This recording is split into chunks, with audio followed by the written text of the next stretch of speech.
감사하신 하늘아버지 하나님, 연말 기도주일을 또 허락하셔서 이 저녁도 말씀으로 은혜 주심을 감사드립니다. 연초에 결심했던 일들이 되돌아보니 작았던 약속들마저도 소홀히 했었고, 내 마음에는 빗장을 걸고 하나님 아버지께서 주신 시간들을 내 자신 안위를 위해 사용했던 일들을 이 시간 고백합니다. 아버지 하나님, 이 어리석고 무능한 저희들 용서하여 주시옵소서. 늘상 섬김과 나눔과 말씀 속에서 살아보겠다던 다짐을 말로만 기도하고 마음은 다른 길을 걷고 있음을, 그리고 일상의 모든 삶을 나만을 위해 살아온 게으름과 불충실을 이 시간 부끄럽게도 다시 내려놓습니다. 용서의 시간들을 허락하여 주시옵소서. 우리는 썩어질 육체와 세상의 가치관을 따라 마음에 원하는 대로 살아왔음을 회개합니다. 이러한 세상적인 것들을 교회 안에 들고 오지 않았나 돌아보게 하시옵소서. 하나님 아버지, 한갓 지음받은 그릇인 저희가 토기장이 되신 하나님께 드릴 수 있는 유일한 고백은 감사, 또 감사밖에 없습니다. 올 한 해도 대한민국의 모든 교회와 성도들을 인도하신 것처럼 붙들어 주셔서 인도하셨으니 올 한 해의 마무리도 이 땅에 하나님 아버지의 뜻을 이루는데 끝까지 최선을 다하게 하여 주시옵소서. 내 죄 때문에 십자가에서 피 흘려 우리를 구원하셨음을 깨닫고 이 시간 우리의 모든 허물들을 내려놓고 진심으로 회개하는 우리 되게 하여 주시옵소서. 하나님 아버지, 이 시간 내 교회를 살피라는 주제로 말씀을 듣겠습니다. 우리들이 받들어야 할 아버지의 말씀을 우리에게 전해 주시옵소서.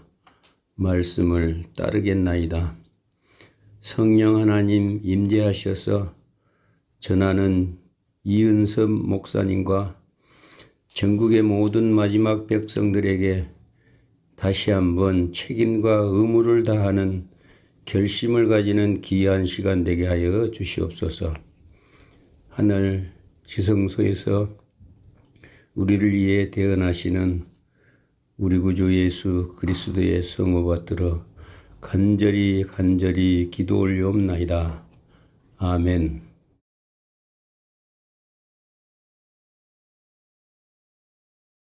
하나님의 귀한 말씀 에베소서 3장 6절로 10절입니다.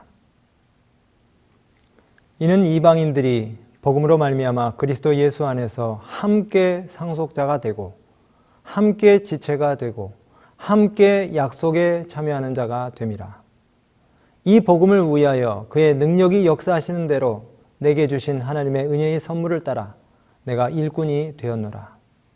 모든 성도 중에 지극히 작은 자보다 더 작은 나에게 이 은혜를 주신 것은 측량할 수 없는 그리스도의 풍성함을 이방인에게 전하게 하시고 영원부터 만물을 창조하신 하나님 속에 감추어졌던 비밀의 경륜이 어떠한 것을 드러내게 하려 하심이라. 이는 이제 교회로 말미암아 하늘에 있는 통치자들과 권세들에게 하나님의 각종 지혜를 알게 하려 하심이니. 교회의 존재 이유와 목적과 그 사명에 대한 말씀인데요. 우리 교회는 과연 이 에베소서 3장 6절부터 10절에 나온 말씀과 같이 이 사명에 부합한 교회인가? 이번 기도 주간에 우리가 한번 생각해 보아야 할 것입니다. 우리 한국에서 가장 비싼 교회를 꼽으라면 이 서초구에 위치한 사랑의 교회인데 무려 3천억이 들었다고 합니다. 아마도 솔로몬 성전을 제외하고 또 성경 외 역사 속에 가장 비싼 교회를 찾으라면 120년 동안 엄청난 돈을 쏟아부었고 이 미켈란젤로가 평생 정성을 쏟은 그 돔의 높이 132m, 바티칸의 성 베드로 대성당일 것입니다. 또 독일에 가면 600년 동안 지은 쾰른 대성당이 있는데요. 그 첨탑의 높이가 157m. 워낙에 이 건물이 크고 웅장하다 보니 건물 앞에서는 카메라가 다 이 건물을 담지를 못해요, 전면부를. 그래서 사람들이 항상 사진을 찍을 때에 카메라를 저 아래에 두고 올려서 찍어요. 건물 색깔도 거무칩칩하기 때문에 앞에 서면 그 위용에 더욱 압도가 되는 것 같습니다. 지금 건축 기술이 어마어마하게 발전해서 저런 건물들이 아무것도 아닌 것처럼 보일 수 있지만 중세시대에 저런 건물들을 짓기 시작했다니 정말 놀라울 따름이에요. 또 우리가 스페인에 가면은 바르셀로나 그 사그라다 파밀리아 성당이 있다고 하는데 참 아름답지 않습니까? 100년 전부터 지어서 아직도 완성이 되지 못하고 있는데 200년이 더 걸려야 완성된다는 그런 성당입니다. 터키 이스탄불에 가면은 비잔틴 제국의 황제 콘스탄티누스가 지은 성 소피아 성당이 있습니다. 짐이 솔로몬을 이겼다라고 할 정도로 제국의 역량이 총집결된 어마어마한 성당입니다. 지름이 32m에 달하는 거대한 돔이 기둥 하나 없이 56m 높이에 떠 있고 또 성당 벽면은 기독교 성화들이 화려한 모자이크로 장식되어 있어요. 비잔티움 미술의 그 걸작품들이 천장에 다 금으로 도배가 되어 있습니다. 하지만 아무리 큰 건물과 재력을 가진 교회라 할지라도 교회의 머리 대신 예수님의 희생과 헌신을 담지 않는 교회는 오래가지 못합니다. 미국에 있는 이 교회도 굉장히 비싼 교회인데요. 캘리포니아주의 가든 그로브시에는 미국 서부를 대표하는 관광 명물이 있어요. 교회가 캐년들 못지않게 관광 명소로 각광을 받는 곳입니다. 크리스탈 커티드럴이라고 하는 일명 수정교회라고 불리우는 곳입니다. 보시는 대로 1만 장의 유리로 만들어진 교회인데요. 대낮에 수 킬로미터 밖에서도 수정처럼 빛나는 이 휘황찬란함을 자랑합니다. 1977년에 만들어진 이 거대한 교회의 유리 비용만 해도 200억이 들었다고 그래요. 그리고 완공은 무려 20년이나 걸린 건축물로는 최대 2,000명을 동시에 수용할 수 있는 어마어마한 교회입니다.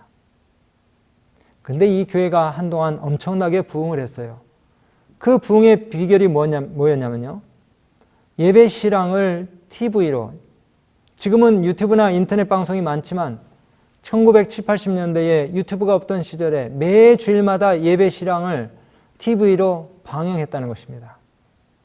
근데 이 예배를 완전히 쇼처럼 중계를 하는 거예요.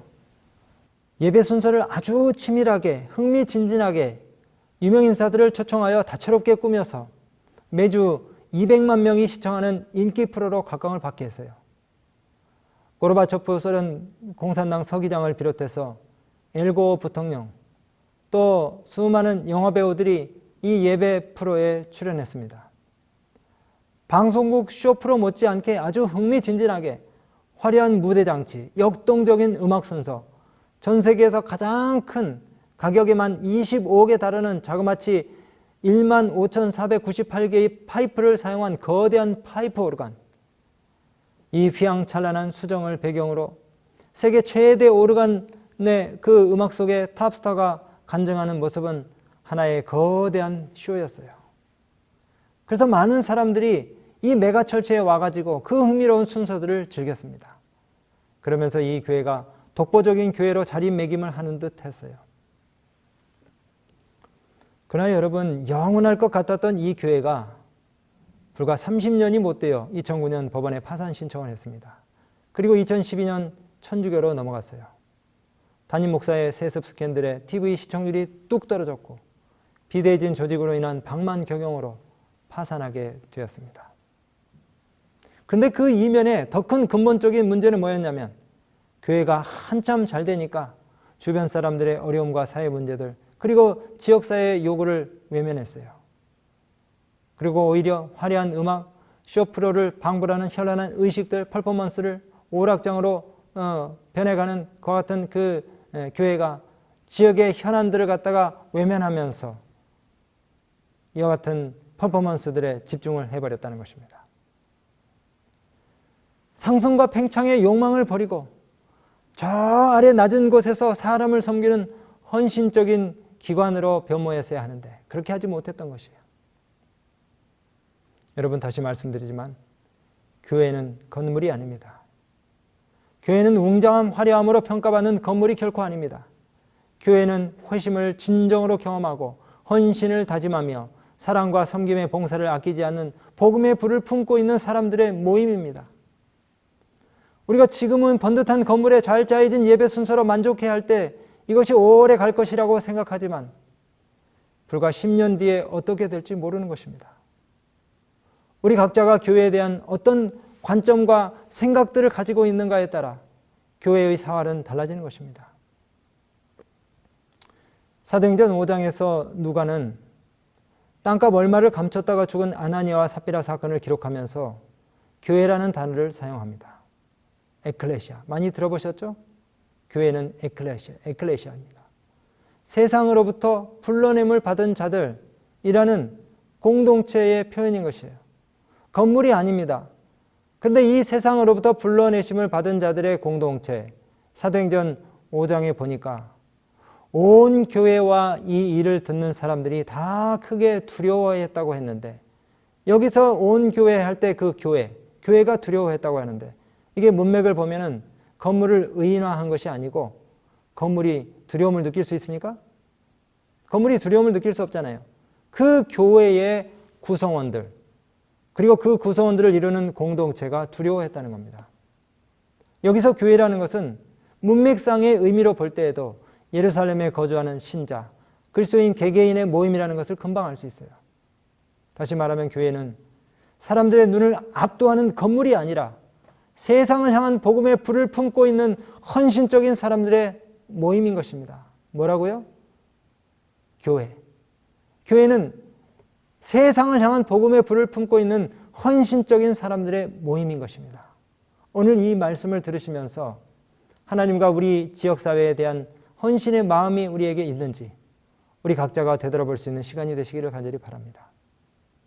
본문의 말씀대로 6절에 복음으로 말미암아 그리스도 예수 안에서 유대인과 이방인이 함께 상속자가 되고 남녀노소 빈부귀천 인종 종족 구분 없이 함께 지체가 되고 함께 약속에 참여하는 자들의 모임이 교회라는 것입니다. 그래서 이 교회를 보면 별의별 사람들이 다 모여 있잖아요. 그러나 이 사람들이 함께 상속자가 되고 함께 약속에 참여하는 자고 함께 지체가 되는 것입니다. 성령을 받고 복음을 전하기 위해서 파송된 사람들, 그들이 바로 그리스도의 지체이며 교회입니다. 사도행전 15장에 보니까 바울과 바나바가 교회의 전송을 받았다는 기록이 나옵니다. 여기서도 교회는 건물이 아니에요. 건물이 사람을 어떻게 전송할 수 있어요? 교회를 구성하고 있는 사람들의 전송을 받았다는 겁니다. 여기서 교회는 예루살렘에 있는 사도와 장로들을 말합니다. 즉 교회의 구성원들. 사도행전 1장의 교회에 대해 다음과 같이 정의하고 있습니다. 교회는 사람을 조직적으로 효율적으로 구원하기 위해 하나님께서 세우신 기관이다. 또 교회는 봉사를 위하여 조직되었으며 그 사명과 목적은 온 세상에 복음을 전하는 것이다. 여기 교회의 두 가지 목적이 나옵니다. 뭡니까? 구원과 봉사. 효율적으로 많은 사람들을 조직을 갖춰서 구원하기 위해 존재하는 것이 교회라고 말씀하셨어요. 베드로전서 2장 9절의 이 의미를 더욱 확대시켜서 너희는 택하신 족속, 왕같은 제사장, 거룩한 나라, 그의 소유된 백성이니, 그리고 무엇이 부르심의 목적이라고 했습니까? 어둠에서 불러내어 그의 기이한 빛 가운데 들어가게 하신 하나님의 영광을 전파하도록. 즉 8절에 보니까 측량할 수 없는 그리스도의 풍성함을 이방인에게 전하게 하시는 것이 이 교회의 존재 목적이라고 하시는 겁니다. 9절입니다. 영원부터 만물을 창조하신 하나님 속에 감추어졌던 비밀의 경륜이 어떠한 것을 드러내게 하려 하시는 것, 또 하나님의 각종 지혜를 세상에 알게 하시는 것. 여러분, 우리 개개인을 구원하시기 위해 다양한 환경 가운데서 다양한 방법들을 사용하셔서 교회 안으로 우리 각자를 끌어들이기 위해 역사하신 그 하나님의 지혜, 그 각종 지혜를 알게 하시기 위해서 하나님이 교회를 택하셨다고 하셨어요. 여러분, 우리 재림교회는 마태복음 28장에 대사명을 받드는 교회입니다. 모든 족속으로 제자를 삼아 아버지께서 우리에게 분부한 모든 것을 가르쳐 지키게 하시기 위해서 세우신 교회입니다. 그래서 우리는 큰 교회를 짓는 것이 목적이 아니라 할 수 있으면 많은 사람들이 하나님을 알도록 전파하는 것이 목적입니다. 우리 교회가 과연 이런 사명을 감당할 준비가 되어 있는지 살펴봐야 합니다. 이러한 교회의 본질적인 목적과 사명에 합당한 정의가 주어졌음에도 불구하고 우리 재림교회는 소규모의 작은 교회가 아닙니다. 전 세계 교단 지형을 놓고 볼 때에 작은 교회가 아니에요.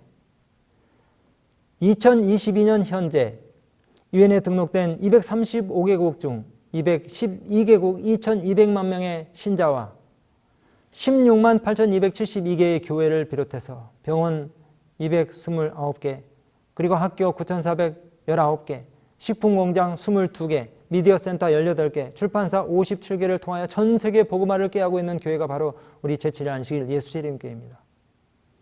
이것은 전 세계 주요 교단들인 카톨릭, 동방정교, 영국 성공회, 그리고 오순절파인 하나님의 성회에 이어서 5번째로 큰 규모라고 합니다. 사실 이 한국에서는 장로교인이 600만 명이에요. 그러나 전 세계 장로교회는 1800만 명입니다. 물론 재림교회가 한국에서는 22만 명의 작은 숫자를 우리가 가지고 있지만 전 세계를 놓고 볼 때는 장로교인들보다 훨씬 더 많아요. 우리가 세계 교단 지형을 놓고 볼 때 제7일 안식일 예수 재림교회가 결코 작은 교단이 아닌 것을 확인할 수 있습니다. 그런데 제가 이 시간 여러분들에게 수를 자랑하려고 이 말씀을 드리는 것이 아닙니다. 세계 복음화를 위해서 우리가 가진 책임을 일깨워 드리기 위해서 드리는 말씀입니다. 개교회의 부흥만을 위해서가 아니라 전 세계 복음화를 위해서. 그래서 우리가 11금을 화폐로, 지회로, 대총회로 올려보내어 재정이 약한 선교 불모지 취약지를 도와서 복음을 듣지 못하는 사람들이 없도록 하는 그와 같은 체계들을 갖고 있는 것 아닙니까? 다시 우리가 교회에 대한 본질적인 의미를 묻습니다. 여러분, 교회를 구성하고 있는 교인들의 삶의 목적이 무엇이 되어야 한다고 생각하십니까? 측량할 수 없는 그리스도의 풍성함을 이 세상에 전하는 것이 우리 각자의 책임이고 목표이고 사명인 것입니다. 1년 365일 매일의 삶을 통해서 생활 전도를 해야 하는 것이에요. 그래서 우리가 교회에 올 때마다 수시로 점검해야 할 몇 가지가 있는데 교회에 대한 우리의 생각과 관점이 올바른지 확인해야 될 몇 가지의 명제가 있는데 첫 번째로 교회는 결코 사교장이 아니라는 것입니다. 물론 교회만큼 다양한 구성원들이 모이는 단체는 없을 것입니다. 라이언스 클럽이나 보이스카우트, 대학 동아리, 친목계, 산악계, 뭔가 구성원들 간의 연령별, 취미별 구분이 존재합니다. 그러나 교회는 남녀노소, 빈부귀천, 인종 구분 없이 모든 사람들이 모일 수 있는 곳입니다. 그렇기 때문에 교회를 오는 사람들의 동기와 의도가 다를 수 있어요. 사업하는 사람들은 고객 확보를 위해서, 정치인들은 표심을 잡기 위해서, 젊은이들은 결혼 상대를 찾기 위해, 부모들은 자식들의 재주를 뽐내려 단상에서 연습장으로 이용하는 등 여러 가지 숨은 동기를 가지고 교회에 올 수 있습니다. 그러나 교회는 개인의 욕심을 챙기거나 이기심을 만족시키는 곳이 아닙니다. 그러면 교회는 무엇인가? 교회는 기도하는 곳입니다. 예수님이 장사치들의 상을 엎으시면서 하신 이 말씀은 이사야 선지자의 말을 인용하신 것입니다. 내 집은 만민의 기도하는 집이라 일컬음이 될 것입니다. 선지자 이사야는 하나님의 임재가 가득한 제단에서 하나님을 만나 배웠고 하나님의 음성을 들으면서 이렇게 고백했습니다. 화로다, 오 화로다, 나여 망하게 되었도다. 나는 입술이 부정한 사람이요 입술이 부정한 백성 중에 거하면서 만군의 여호와이신 왕을 배웠음이로다.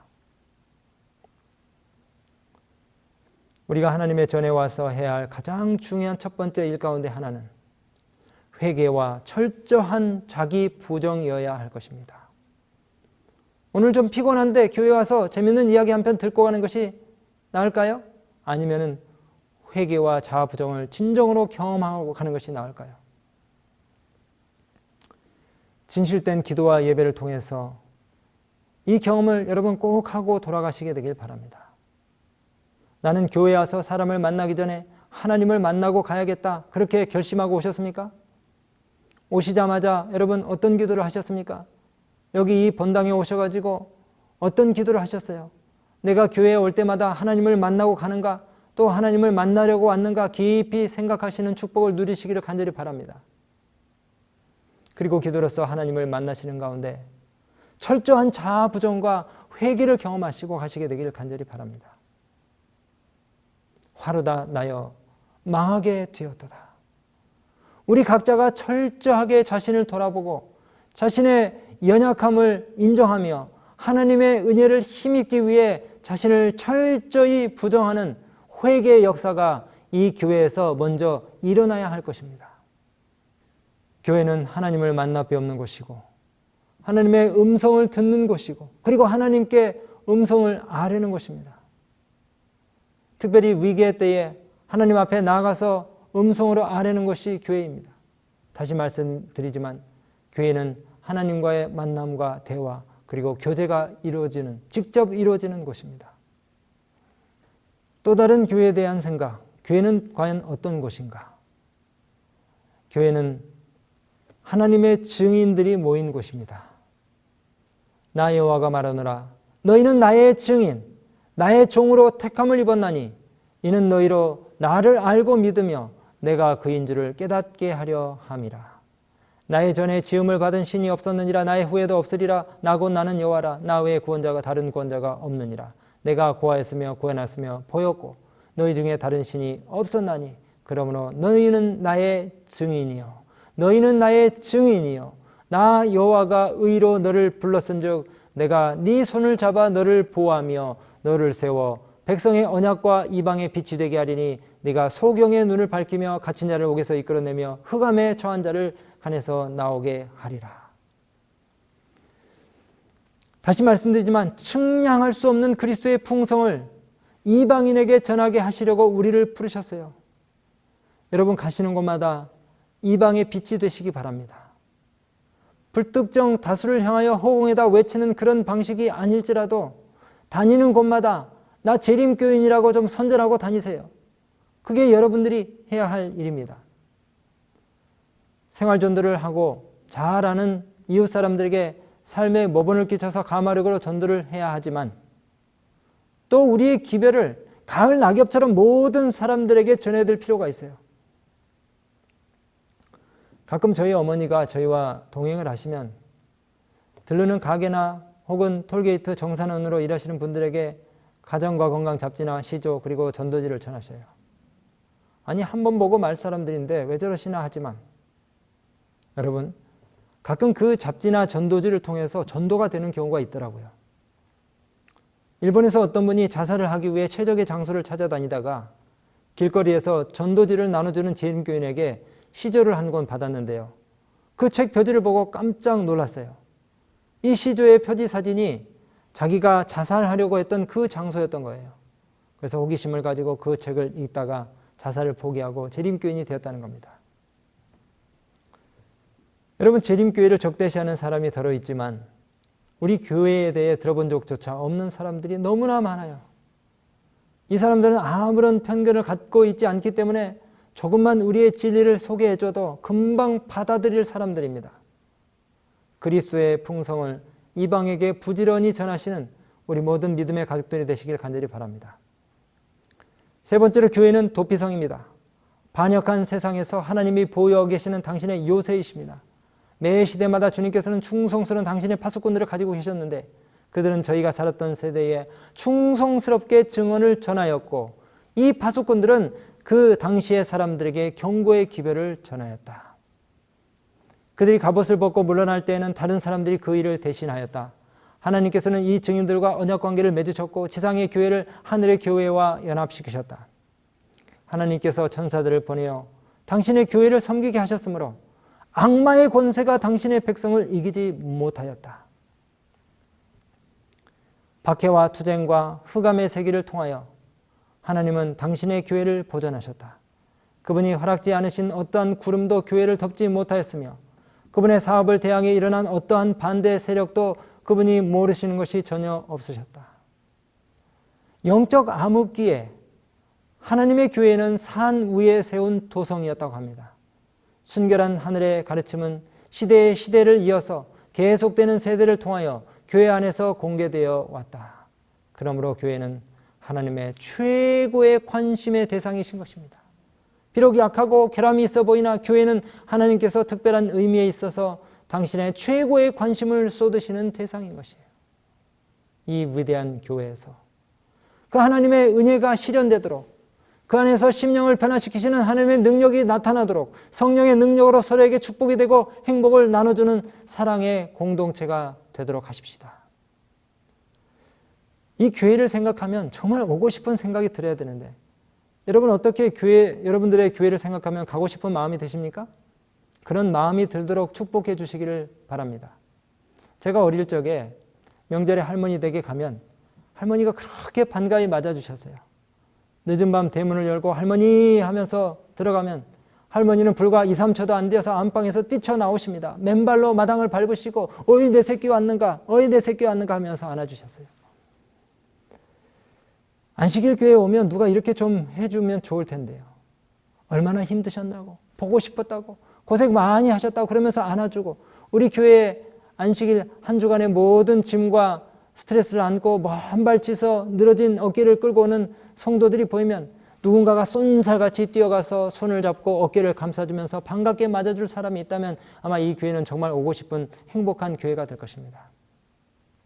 직원회 때 내 의견과 생각과 맞지 않는 안건이 나와도 상대 입장에서 한 번쯤 생각해보고 배려할 줄 아는 힘들고 굳은 일이 있을 때 먼저 먼지를 뒤집어 쓰고 솔선수범하는 그런 봉사하는 그리스도인들이 많이 있는 교회라면 또 모든 집회에 30분 전에 와서 기도하고 또 예배를 준비하고 사무와 행정도 중요하지만 한 영혼 한 영혼을 구원하기 위해서 보이지 않는 봉사를 끊임없이 하는 그런 그리스도인들이 많이 모인 교회, 그렇게 교회를 섬기는 신자들이 많은 교회는 정말 행복한 교회, 부흥하는 교회일 것입니다. 조지 실버만이 쓴 입소문을 만드는 100가지 방법이라는 책에 나온 얘기인데요.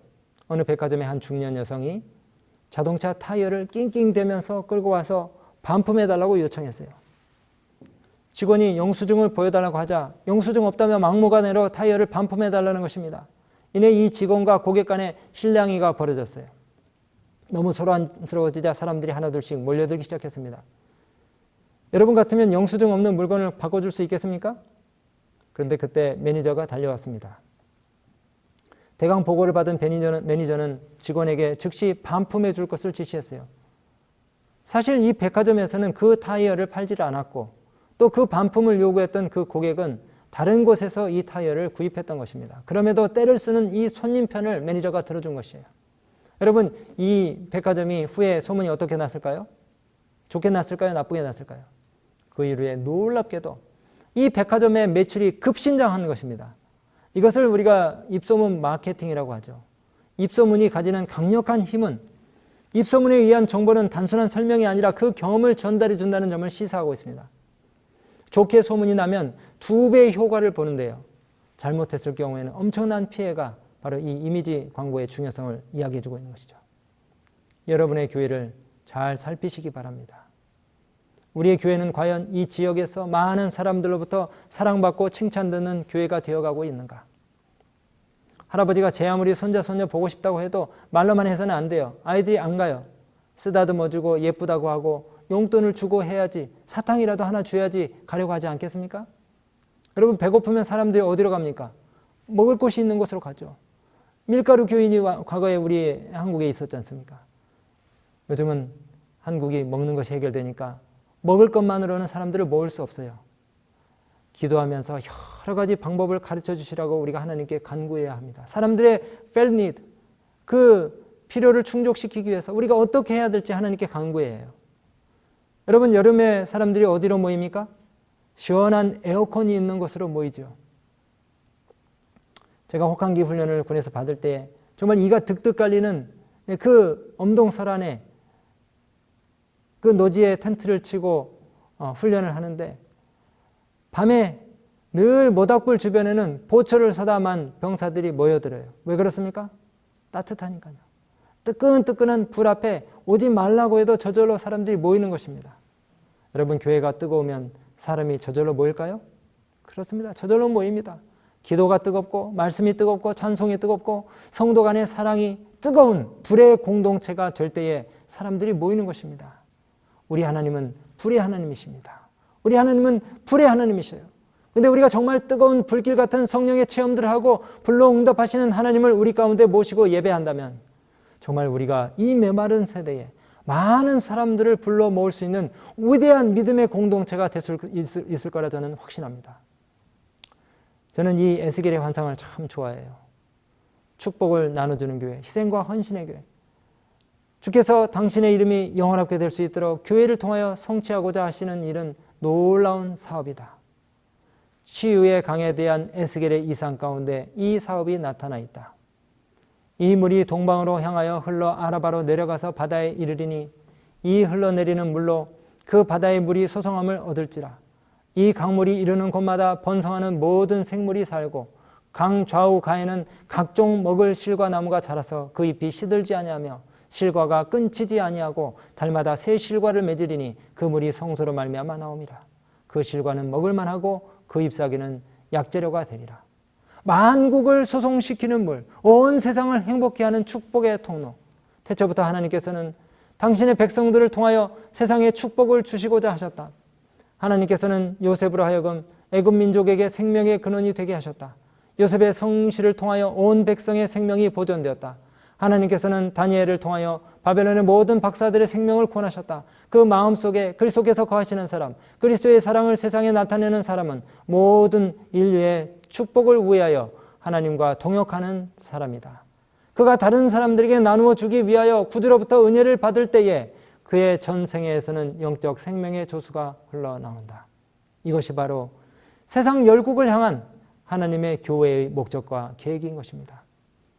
하나님께서는 인류에게 당신의 품성을 알리시려고 이스라엘을 택하셨습니다. 마찬가지로 그분은 우리가 세상을 향한 구원의 샘들이 되기를 바라십니다. 영혼의 갈증을 채워주는 교회, 세파에 시달려 찢긴 상처들을 싸매주는 교회, 지친 영혼이 피하여 쉬고 싶은 교회, 어린아이처럼 순전한 마음으로 말씀을 사모하는 교회, 잘 가르칠 뿐 아니라 가르침 받은 대로 순종하는 신자들이 모인 교회, 성령의 위로와 사랑이 펄펄 끓는 교회, 한번 가보면 영원히 안기고 싶은 교회, 누구의 눈치를 보지 않아도 되는 교회, 잘난 사람도 없고 못난 사람도 없는 그런 교회, 부자도 없고 가난한 사람도 없는 교회, 장로님들의 손이 달콤한 교회, 집사님들의 손발이 부르튼 교회, 목회자의 가슴이 불타는 교회, 가고 싶은 교회, 자꾸 생각나는 교회, 그래서 다시 찾고 싶은 교회, 집에 있으면 자꾸만 생각나는 교회, 교회에 앉아있으면 집이고 세상이고 다 잊혀지는 그런 교회. 정말 그런 우리 교회가 되기를 예수님의 이름으로 간절히 소망합니다. 사랑하는 여러분, 우리 각자가 이러한 살아있는 하나님의 교회가 되어서 세상에 그리스도의 은혜의 풍성함을 우리의 진실한 삶을 통하여 나눠주는 하나님의 사랑과 품성을 나타내는 우리 모든 믿음의 가족들 다 되시길 간절히 바라면서 말씀을 드립니다. 주님, 우리의 교회들이 에스겔이 본 환상에서처럼 하늘 보호자로부터 나오는 세상을 향한 치유의 강을 흘러내보내는 복의 통로가 되게 하여 주시옵소서. 우리 주변 사람들이 우리 교회를 통해 힘을 얻고 생명을 회복하고 축복을 경험하게 해 주시옵소서. 만국을 소송시키는 온 세상을 행복하게 하는 우리 재림교회가 되게 하여 주시옵소서.